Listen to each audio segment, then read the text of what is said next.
Epic just dropped the Armoured Battle Bus. I can't wait to show you these crazy new galleries we just got, a brand new tilted point of interest island, and of course some new leak devices. I'm gonna go over all that and more. Let's get started. Now for the leaks on this update, we actually get a look at the new camera focus device icon, and the description just says that the device forces players' cameras to look at something. So what I imagine this being like, if you've seen any Fortnite event where you're just like flying through and then something's happening and it forces your perspective, I imagine that's what this device is gonna do. But honestly, I hope we actually get our hands on it to play it. This is gonna be really cool, especially for concerts and event type maps. And for the last leak we have for this update is a new chair gallery. I know previously there was a leak for a chair device, but according to iFireMonkey, all the chairs that were in that device will be available in a gallery. You just won't be able to interact with it. Epic has added a brand new browser tab in Discovery. It's very, very cool. Let's check it out.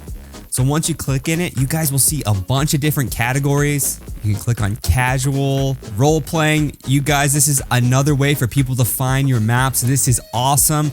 Obviously though, I think one of the most asked things we want in Discovery is a search feature.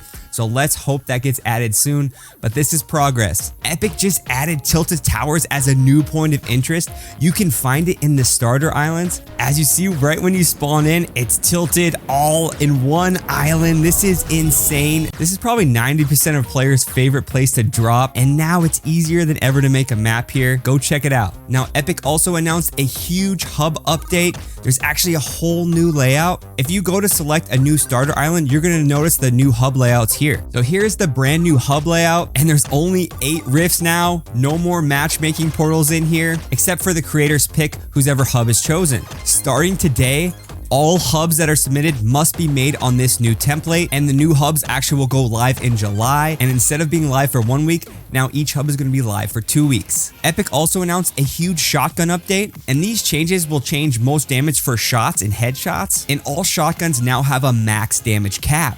Even the pump, all right? I got the gold spaz. Now watch, I'm gonna do a headshot. See, the max damage now is 185, so there is no such thing now as a one pump. I actually think that's good for the game. Anyway, let me know what you think about the new shotgun update in the comments. All right, now on to the brand new prefabs and devices. First up, we got 12 brand new galleries. We got some much needed modular rocks and statues and mountains. Just look at all this. This is so cool, and I can speak probably for all creators. This is gonna help out really sculpting out our terrain and making it a lot more realistic. What's also cool is each prop is only 4 memory. That's so small, and it looks like we got desert, snow, grass. We have so many different biome options, which is also great as well. These new statues they added are insane.